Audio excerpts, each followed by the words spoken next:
నాకు కూడా ఒక అప్ప మీ చారు. ఈ చారు నువ్వు కష్టపడుతున్నావా?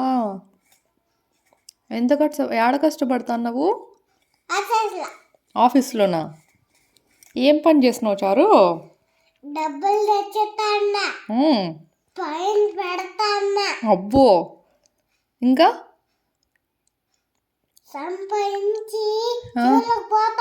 సంపాదించి స్కూల్కి పోతావా నువ్వు? ఆహా, మళ్ళా కష్టపడి బ్యాగ్ కొనుక్కుంటా. బ్యాగ్ కూడా నువ్వే కొనుక్కుంటావా? సరే చారు. ఓకే చార్వి. కష్టపడి నేనే కొనుక్కుంటా. నిజమా? సరే, డాడీ కొనిస్తాడులే. నేను కొనుక్కుంటా. నువ్వే కొనుక్కుంటావా? సరే. కష్టపడి నేనే బల్బం తెచ్చుకుంటా. సరే చారు.